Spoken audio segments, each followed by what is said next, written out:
Você ouve agora o IPOcast, o podcast semanal do IPO Brasil. Os refrigeradores e os freezers, para eles, eram um elemento de saúde pública. Porque você já não tem alimentos. Os alimentos são escassos. E você está num país que se você abrir uma massa de tomate, por exemplo, de 40 gramas, e você usa uma colher, se você não colocar aquilo na geladeira, ela fica verde em meia hora e se joga no lixo. Então o refrigerador, os congeladores, num país que tem escassez de comida. Então os governos tinham programas, às vezes apoiados pelo Banco Mundial, né? Programas de financiamento de geladeiras e freezers, com fila. Você ia lá, se inscrevia, de repente o governo te chamava. Então minhas vendas eram para o governo. E eu descobri uma maneira de fazer os pedidos e tramitar o crédito via Banco Mundial, porque era aí que meus concorrentes não tinham. O que eu fazia? Vou dar um exemplo no Alto Volta, no Burkina. Eu ia ao Ouagadougou e fazia aqui, lá tinha era o INSS, era a Previdência Social deles que fazia as compras. Aí eu ia lá e tirava o pedido, 1.000 de tal tipo, 2.000 de tal tipo, essa coisa toda. Cores, etc. Fazia um invoice lá mesmo na máquina dele, pegava todos os carimbos.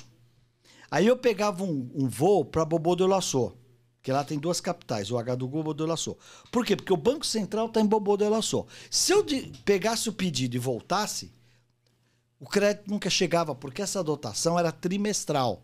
Então, 31 de março, se você não usou aquele crédito, caducou. Ruim para o país, porque ele precisava daquilo, e ruim para nós. E ninguém conseguia atender. Então, o que eu fazia? Quando eu percebi isso, eu ia no começo do trimestre, eu ia no final do trimestre anterior, colocava as invoices, tudo com a data, com o primeiro dia do trimestre, né? Tipo, primeiro de janeiro, ou primeiro de abril, Aí eu voava para Bobo de Laçô, você não sabe o que é o Ouagadougou, Bobo de Laçô. Cheguei a viajar de DC3, né? Sentava no avião e ficava inclinadinho assim, uma rodinha pequenininha, né?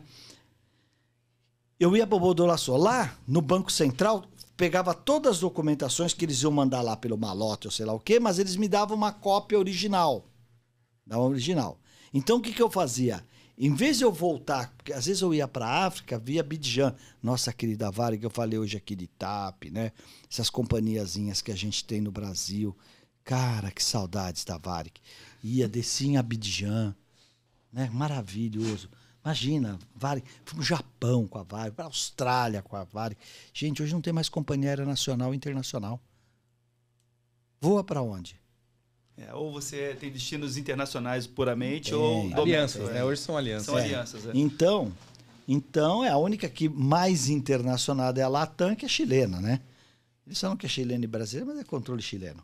Né? Que não tem nada errado, globalização está tudo certo. Mas é duro um país com a nossa dimensão não ter uma companhia aérea. É muito triste, é muito triste. Bom, então o que eu fazia? Eu saía, então em vez de eu voltar via Abidjan ou via Dakar, que também tinha voo da Varig para Dakar, eu voltava via Londres. Por que eu fazia? Porque eu já ia em Londres, entregava documento oficial no Barclays, para eles me abrirem a carta de crédito, para eu chegar aqui no Brasil e a carta de crédito já está aqui. Porque senão eu trabalhava numa trade. Como é que eu ia colocar o pedido lá com o Sérgio Brosdócino ou com o Aderbal Aidar lá na Pereira Lopes Ibeza, se eu não tinha o crédito? Sim.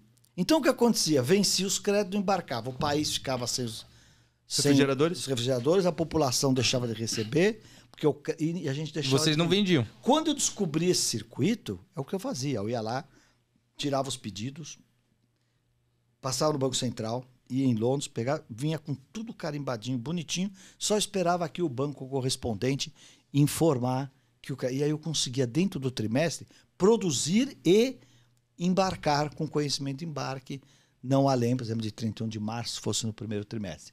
Então, quando eu descubro esse canal, eu virei rei dentro da trade. Não deixe de escutar os outros episódios do IPOcast, disponível em todas as plataformas de streaming.